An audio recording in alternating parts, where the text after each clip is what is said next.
guys, welcome to Upastapana YouTube channel. This is Muralidhar Jadi.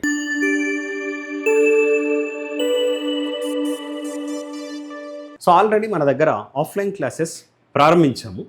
So ఇక్కడ మనం ఆస్పిరెంట్స్కి మనం గతంలో కూడా ప్రీవియస్ ఇయర్ క్వశ్చన్స్ డిస్కషన్ చేశాము. చాలామంది ఆస్పిరెంట్స్ కొందరు పర్సనల్గా మేనేజ్మెంట్కి కాల్ చేసి సార్ మాకు ఒక్కసారి ప్రీవియస్ ఇయర్ గతంలో జరిగిన TS SPDCL, TS LPDCL various companies and corporation నుండి జరిగిన ఎగ్జామ్స్కి టాపిక్ వైజ్ వెయిటేజ్ చెప్పండి అన్నారు.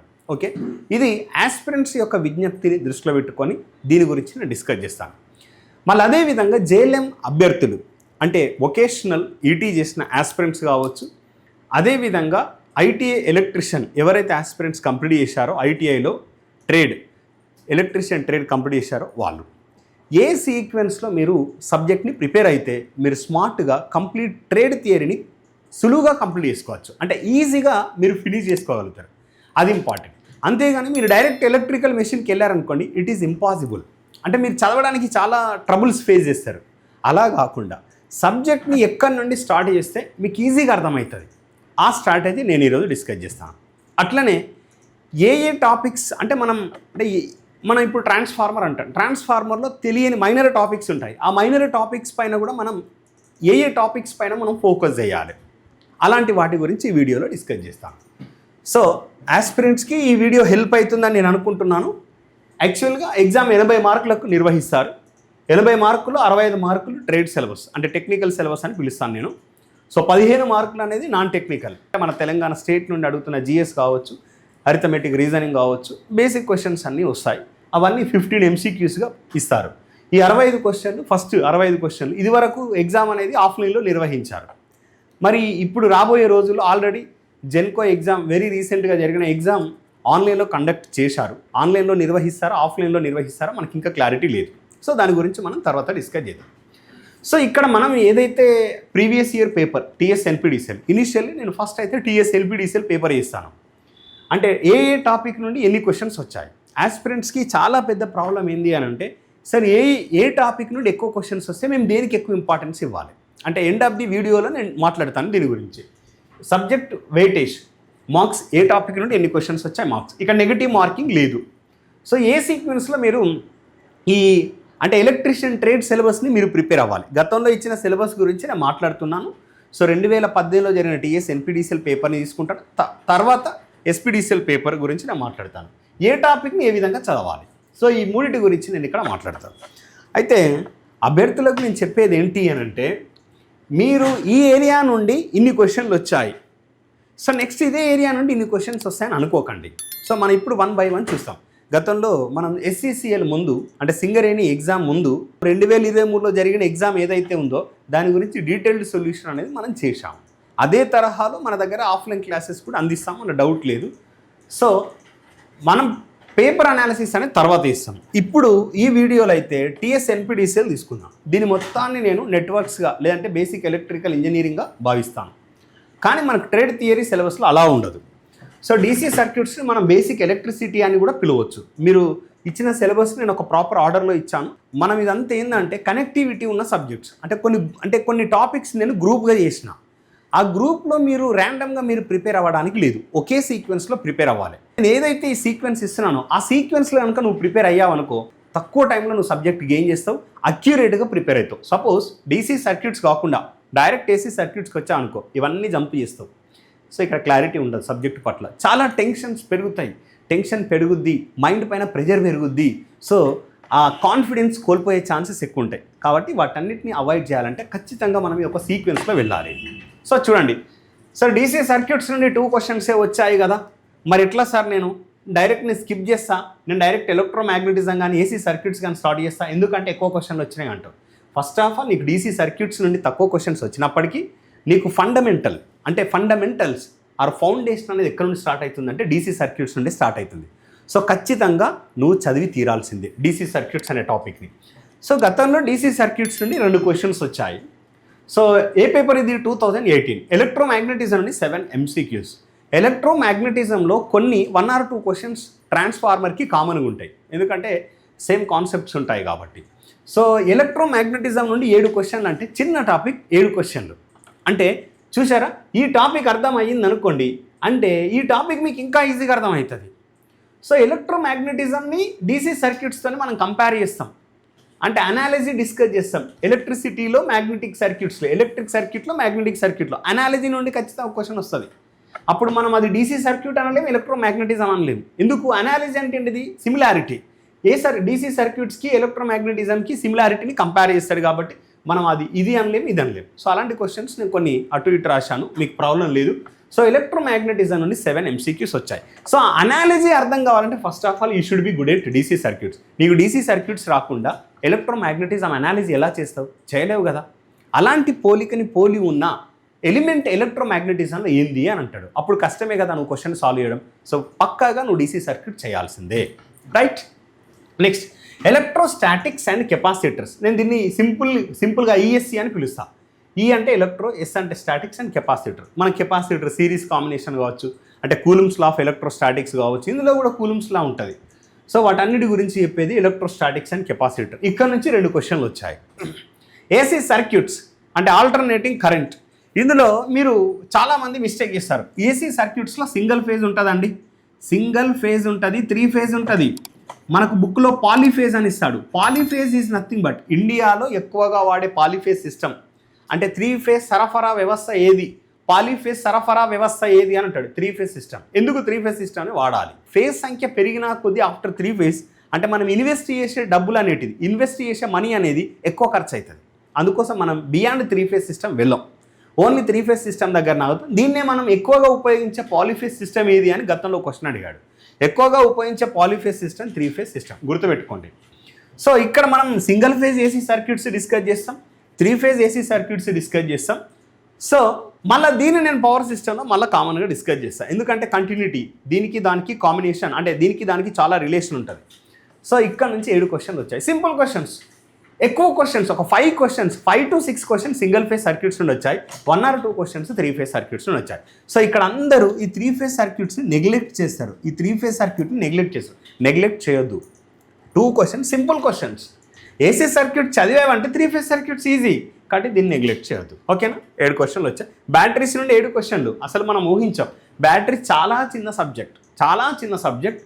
సో కొన్ని మెమొరీ బేస్డ్ క్వశ్చన్స్ ఉంటాయి, దాని యొక్క విలువలు కావచ్చు, అంటే డిఫరెంట్ టైప్స్ ఆఫ్ బ్యాటరీస్ కావచ్చు, అంటే ప్రైమరీ సెల్స్, సెకండరీ సెల్స్ ఏమున్నాయని వాటి యొక్క విలువల్ని, అంటే వాటి యొక్క విలువలు, ఆ బ్యాటరీ యొక్క పేర్లు కనుక మనం కొంచెం బైహార్డ్ చేయడం కానీ, అవి బైహార్డ్ చేయాల్సిందే అండి, అలా డౌట్ లేదు. మెమరైజ్ చేయాల్సిందే, అలా డౌట్ లేదు. బ్యాటరీస్ నేమ్స్ గుర్తుపెట్టుకోవడానికి అన్న అనాలిసిస్ ఉంటుందా? ఉండదు కదా. అది అన్న మ్యాథమెటికల్ ఎక్స్ప్రెషనా? కాదు కదా. కాబట్టి వీటిని మనం గుర్తుపెట్టుకోవాల్సిందే. ఇలా గుర్తుపెట్టుకుంటే నువ్వు 7 క్వశ్చన్లు అవలీలగా చేసేస్తావు, అవలీలగా సింపుల్గా చేసేస్తావు. చూసారా, నేను దీని మొత్తాన్ని ఒక గ్రూప్, అంటే నేను 3 పార్ట్స్గా విడదీశాను. ఈ ఫస్ట్ పార్ట్లో 5 సబ్జెక్ట్స్. ఇక్కడ ఎక్కువ క్వశ్చన్స్ ఎక్కడ నుండి వస్తాయి అంటే ఇక్కడ నుంచే. క్వశ్చన్స్ కొన్ని అటు ఇటు అవ్వచ్చు, ఖచ్చితంగా ఈ ఏరియా నుండి క్వశ్చన్ పేపర్ ఉండకుండా ఉండదు.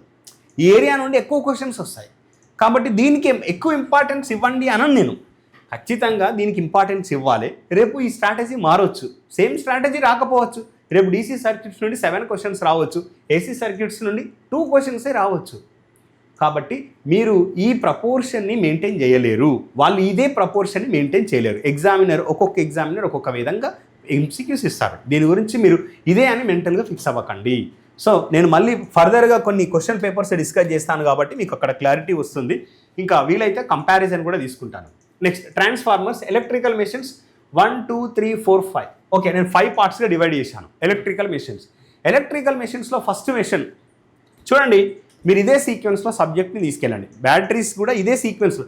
బ్యాటరీస్లో కొన్ని క్వశ్చన్స్ వస్తాయి, నీకు డీసీ సర్క్యూట్స్ అర్థమైంది అనుకోండి, బ్యాటరీస్ ఈజీగా అర్థమైంది. అంటే కాంబినేషన్ ఆఫ్ సిరీస్ కావచ్చు, ప్యారల్ కావచ్చు. సార్ నాకు బ్యాటరీస్ నుండి ఎక్కువ క్వశ్చన్స్ వచ్చినాయి కదా, నువ్వు ఫస్ట్ చదివా అనుకో, నువ్వు సబ్జెక్ట్ నీకు అర్థం కాదు. ఈరోజు 7 క్వశ్చన్స్ వచ్చాయి 2018 పేపర్లో, కానీ ఇంకొక ఎగ్జామ్లో 2 క్వశ్చన్సే వచ్చాయి. మరి అప్పుడేం చేద్దాం? మన పేపర్లో ఎలాంటి క్వశ్చన్స్ వస్తాయో, ఎన్ని క్వశ్చన్స్ వస్తాయో మనకు ప్రెడిక్ట్ చేయడానికి ఛాన్సెసే లేవు. ప్రెడిక్షన్స్ని నమ్మకండి, impossible. Every time it is, అంటే ఇది సక్సెస్ కాదు, ఇది సక్సెస్ అవ్వదు. ఎవ్రీ టైం మీరు చదవండి, ఒక 10 టాపిక్స్ చదువుతారా, 10 టాపిక్స్ పర్ఫెక్ట్గా చదవండి. మీకు టైం లేదనుకున్నప్పుడు చదువుతారా. నేను కొన్ని 17 పార్ట్స్గా డివైడ్ చేశాను, 17 సబ్జెక్ట్స్గా డివైడ్ చేశాను. ఎగ్జాంపుల్, అందులో మీరు 15 చదువుతారా, 15 చదవండి. సో చదివిన కాడికి పర్ఫెక్ట్ చదవండి. ఉద్యోగం రావడం చాలా ఈజీ, ఎందుకంటే వేకెన్సీస్ ఎక్కువగా ఉన్నాయి. నెక్స్ట్ వన్, ఇక్కడ ట్రాన్స్ఫార్మర్లో 7 క్వశ్చన్లు. త్రీ ఫేజ్ నేను ఇండక్షన్ మెషిన్ని 2 పార్ట్స్గా విడదీశాను. 3 phase induction machine, single phase induction motor. ఇందులో జనరేటర్ ఉంటుంది, మోటార్ ఉంటుంది, నో ప్రాబ్లం. ఈ 3 ఫేజ్ ఇండక్షన్ మెషిన్ నుండి 3 క్వశ్చన్లు వచ్చాయి. అదేవిధంగా సింగిల్ ఫేజ్ మోటార్ నుండి 2 MCQs వచ్చాయి. అర్థమవుతుందా? సింగిల్ ఫేజ్ మోటార్స్ నుండి 2 MCQs వచ్చాయి. సింగిల్ ఫేజ్ మోటార్స్ అంటే ఇందులో సింగిల్ ఫేజ్ ఇండక్షన్ వస్తుంది, స్ప్లిట్ ఫేజ్ వస్తుంది, అట్లనే సింగిల్ ఫేజ్ సింక్రోనస్ మోటార్ వస్తాయి. అవన్నీ ఇందులో నేను ఇంక్లూడ్ చేస్తే 2 MCQs వచ్చాయి. అవేంటిది ఏం కథ అని మనం ఫర్దర్గా వీడియోలో డిస్కస్ చేస్తాం డీటెయిల్గా. నెక్స్ట్ DC మెషిన్స్ నుండి 6 క్వశ్చన్లు వచ్చాయి. సింక్రోనస్ మెషిన్ నుంచి 3 క్వశ్చన్లు వచ్చాయి. చూసారా? 7, 3, 10, 6, 3, 9 అంటే 19, 21 క్వశ్చన్లు వచ్చినాయి. అంటే ఎలక్ట్రికల్ మెషిన్కి ఎక్కువ ఇంపార్టెన్స్ ఇవ్వాలి, నేను కాదనట్లేదు. కానీ మీరు ఈ గ్రూప్తో కంపేర్ చేస్తే ఈ 4-5 మెషిన్లు చదవడం కంటే తక్కువ టైం పడుతుంది ఈ గ్రూప్కి. ఈ గ్రూప్ చదివితేనే మీకు ఎలక్ట్రికల్ మెషిన్స్ అర్థమవుతాయి. ఇక్కడ వచ్చిన స్కోర్ అనేది చాలా ఎక్కువ. చూడండి, 7, 7, 7, 7 ముళ్ళ 21 + 4 25 క్వశ్చన్లు వచ్చినాయి. నువ్వు గనక ఈ బేసిక్స్ అన్నీ చదివితే ఇక్కడ నుంచి వచ్చిన క్వశ్చన్లు 25. కానీ ఇదే ప్రపోర్షన్, ఇదే రేషియోని మెయింటైన్ చేస్తాడని నేను అనట్లేదు. కానీ ఇవి చదవండి, నీకు అవి అర్థం కాదు. ఈ బేసిక్స్ నువ్వు చదవకుంటే ఎలక్ట్రికల్ మెషిన్స్ అర్థం కాదు. సో ఎలక్ట్రికల్ మెషిన్స్ అర్థం కావాలంటే నీకు DC కాన్సెప్ట్ తెలవాలి, AC కాన్సెప్ట్ తెలవాలి, ఎలక్ట్రోమాగ్నెటిజం తెలవాలి, ఎలక్ట్రోస్టాటిక్స్ అండ్ కెపాసిటర్ తెలవాలి, బ్యాటరీస్ కూడా తెలిసి ఉండాలి. సో ఇవన్నీ ఒకదానికి ఒక టాపిక్ ఇంకో టాపిక్తో లింక్ అయిన టాపిక్స్ కాబట్టి సో ఖచ్చితంగా మనం ఇక్కడ ఇంత స్కోర్ చేయాలంటే అది చదవాల్సిందే. అది చదివి తీరాలి. చూడండి, next group generating stations and economics of power generation. Mistake చేస్తారు. ఎకానమిక్స్ ఆఫ్ పవర్ జనరేషన్ నుండి ఒక ఎగ్జామ్లో 2 క్వశ్చన్లు అడిగారు. ఆ పేపర్స్ ఏంటని మనం మళ్ళీ డిస్కస్ చేస్తాం. ఇక్కడ ఒక క్వశ్చన్ అడిగారు. అంటే 4 మార్క్స్ కదా, 4 MCQs కదా, 3+1. 3 జనరేటింగ్ స్టేషన్స్ అంటే ఒక్కొక్క పవర్ ప్లాంట్ నుండి ఒక క్వశ్చన్ ఇచ్చారు. 3 పవర్ ప్లాంట్ నుండి 3 క్వశ్చన్లు ఇచ్చారు. ఎకానమిక్స్ ఆఫ్ పవర్ జనరేషన్ అంటే మనం పీక్ లోడ్ ఏంది, అనగా maximum load, average load, installed capacity ఏంది, రిజర్వ్ ఏంది, రిజర్వ్డ్ కెపాసిటీ ఏంది, ఇలాంటి వాటి నుండి 4 క్వశ్చన్స్ వచ్చినాయి మొత్తం కలిపి. సో దీన్ని నేను పవర్ ప్లాంట్ ఇంజనీరింగ్ అని పిలుస్తాను, సింపుల్ ఇంజనీరింగ్లో. Okay, next transmission and distribution, T&D అని మనం పిలుస్తాం. ఏంటిది బ్రదర్? T&D. ఈ T&D నుండి NPDCLలో 1 క్వశ్చన్ వచ్చింది. NPDCL కాదు, SPDCL కూడా 1 క్వశ్చన్ వచ్చింది. సరే, ఇది చాలా పెద్ద టాపిక్ కదా, ఇక్కడ నుంచి 1 క్వశ్చన్ వచ్చింది, మరి ఎట్లా అని అనొచ్చు. ఇక్కడ 1 క్వశ్చనే వచ్చిందని మీరు నెగ్లెక్ట్ చేయకండి. రేపు రాబోయే ఎగ్జామ్లో మోర్ దెన్ 5 క్వశ్చన్స్ రావచ్చు. ఇదంతా పవర్ సిస్టమ్ గ్రూప్ అండి, electrical power system group. So earthing and earthing principles 2 క్వశ్చన్లు వచ్చాయి. స్విచ్ గేర్ ప్రొటెక్షన్ అంటే దీన్ని మనం సింపుల్గా ప్రొటెక్షన్ అని పిలుస్తాము. ఏమని పిలుస్తాం? ప్రొటెక్షన్ అని పిలుస్తాం. సో ఇక్కడ నుంచి 0 MCQs, ఇందులో లేవు మన క్వశ్చన్స్, 0 MCQs. ఓకే, సో మొత్తం పవర్ సిస్టమ్ నుండి వచ్చినాయి 4+1 5, 5+2 7 MCQs వచ్చాయి. ఓకే, బేసిక్ ఎలక్ట్రానిక్స్, ఇది ఇంకొక గ్రూప్. బేసిక్ ఎలక్ట్రానిక్స్ నేను 3 పార్ట్స్గా డివైడ్ చేశాను. ఎలక్ట్రానిక్స్ డివైజెస్, డిజిటల్ ఎలక్ట్రానిక్స్ అనగా DE, power electronics, special devices. ఈ మూడింటి నుండి ఇక్కడ నుంచి 1 మార్క్ వస్తుంది. కొన్ని ఎగ్జామ్స్లో అసలు క్వశ్చన్ పడతలేదు. కొన్ని ఎగ్జామ్స్లో మన JLM సంబంధించిన పరీక్షలో ఇక్కడ నుంచి క్వశ్చన్ పడతలేదు. ఇక్కడ నుంచి కంపల్సరీ క్వశ్చన్స్ వస్తున్నాయి, ఇక్కడ నుంచి కంపల్సరీ క్వశ్చన్స్ వస్తున్నాయి. అట్లా మనకు 6 MCQs. కానీ ఎవరైతే మన ITI electrician trade theory ET చేస్తారో ఆస్పిరెంట్స్ ఎలక్ట్రానిక్స్ని నెగ్లెక్ట్ చేస్తున్నారు. చిన్న సబ్జెక్ట్, ఎక్కువ స్కోరింగ్. చూడండి, దీని గురించి నేను ప్రెడిక్ట్ చేస్తాను. మీరు ఏ కాంపిటేటివ్ ఎగ్జామ్ తీసుకున్నా ఎలక్ట్రానిక్స్ నుండి ఎక్కువ క్వశ్చన్స్ వస్తున్నాయి. ఇప్పుడు మనం SPDCL పేపర్ తీసుకోండి, గతంలో జరిగిన SPDCL కావచ్చు, NPDCL కావచ్చు, ఈ ఎలక్ట్రానిక్స్ నుండి ఎక్కువ క్వశ్చన్స్ వస్తున్నాయి. సబ్జెక్టు చిన్నది కానీ ఎక్కువ క్వశ్చన్లు వస్తున్నాయి. చూసుకోండి, మెజర్మెంట్స్ 4 MCQs, 4 మాత్రమే వచ్చాయి. ఇల్యూమినేషన్స్ 2 MCQs వచ్చాయి. సో ఇది పేపర్ అనాలిసిస్ అంటే ఏ టాపిక్ నుండి ఎన్ని క్వశ్చన్స్ వచ్చాయి, ఆస్పిరెంట్స్కి ఇది హెల్ప్ అవుతుందని నేను అనుకుంటున్నాను. సీక్వెన్స్ కూడా ఇచ్చాను. నేను ఇచ్చిన సీక్వెన్స్లో సార్ నేను డైరెక్ట్ ఎలక్ట్రికల్ మెషిన్ చదవకుండా పవర్ సిస్టమ్ స్టార్ట్ చేయొచ్చా అంటే మీరు ఏ టాపిక్ అయినా వెళ్ళండి. ఫస్ట్ అయితే ఈ 5 టాపిక్స్ చదువుకోండి. ఈ 5 టాపిక్స్ చదివితేనే మీరు ఏ టాపిక్ అయినా స్టార్ట్ చేయొచ్చు. ఈ 5 టాపిక్స్ చదివారనుకోండి, అయితే నువ్వు ఎలక్ట్రికల్ మెషిన్స్ అయినా స్టార్ట్ చేయి. లేదు ఎలక్ట్రికల్ మెషిన్ స్టార్ట్ చేయకుండా పవర్ సిస్టమ్ అయినా స్టార్ట్ చేయి. పవర్ సిస్టమ్ కూడా ఇదే సీక్వెన్స్లో స్టార్ట్ చేయి. జనరేషన్, ప్రొడ్యూస్ అండ్ ఎలక్ట్రిసిటీ ఎనర్జీని ఏ విధంగా ట్రాన్స్మిట్ చేయాలి, తర్వాత ఏ విధంగా డిస్ట్రిబ్యూషన్ చేయాలి, earthing and earthing principles, next switchgear protection. ఇదే సీక్వెన్స్ అండి. లేదు సార్ నేను డైరెక్ట్ కొందరు మెషిన్స్ అవుతారు, మెషిన్స్కి ఎక్కువ టైం పడుతుంది. సార్ నేను ఈ మెషిన్స్ స్టార్ట్ చేస్తా అంటే మెషిన్స్ కూడా ఇదే సీక్వెన్స్లో వెళ్ళండి. సో ట్రాన్స్ఫార్మర్స్ తర్వాత 3 ఫేజ్ ఇండక్షన్ మెషిన్స్. సో ట్రాన్స్ఫార్మర్కి 3 ఫేజ్ ఇండక్షన్ మెషిన్కి చాలా సిమిలారిటీస్ ఉంటాయి కాబట్టి సో బై 1 get 1 ఇది చదివారనుకోండి, ఇది ఈజీగా అర్థమవుతుంది. ఇది అర్థమైంది అనుకోండి, ఇది ఇంకా ఈజీగా అర్థమవుతుంది. సో DC మెషిన్స్ అర్థమైతే సింక్రోనస్ మెషిన్ ఈజీగా అర్థమవుతుంది. సో ఇట్లా మనం ఈ సీక్వెన్స్లో వెళ్ళాలి. అంతేగాని ట్రాన్స్ఫార్మర్ చదవకుండా సింగిల్ ఫేజ్ మోటార్కి వచ్చా అనుకో, అంటే ఇది కొంచెం టఫ్గా అనిపిస్తుంది. సో అస్సలు అర్థం కాదు, పిచ్చెక్కుతుంది. కాబట్టి ఈ సీక్వెన్స్లో వెళ్ళండి. మీరు ఏ పార్ట్కి వెళ్ళినా ఇందులో ఇదే సీక్వెన్స్లో వెళ్ళండి. ఎలక్ట్రికల్ పవర్ సిస్టంలో కూడా ఇదే సీక్వెన్స్లో వెళ్ళండి. కానీ నేను ఫస్ట్ ఏదైతే గ్రూప్ చేశానో ఫస్ట్ ఈ సీక్వెన్స్లో ఇది కంప్లీట్ చేసినాక నువ్వు పవర్ సిస్టమ్కి వెళ్ళినా ఓకే, మెషిన్స్కి వెళ్ళినా ఓకే.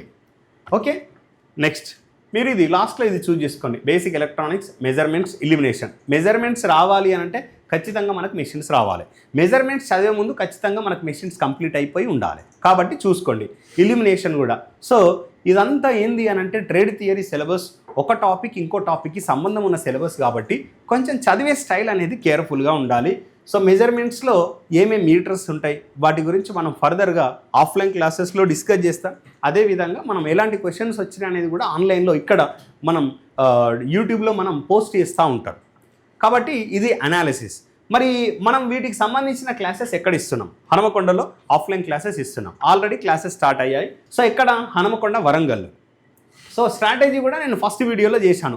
ఈ JLM ఎవరికి సార్ అంటే NPDCL వాళ్ళకి ఇస్తాము, SPDCL వాళ్ళకి ఇస్తాము, జెన్కో, ట్రాన్స్కో.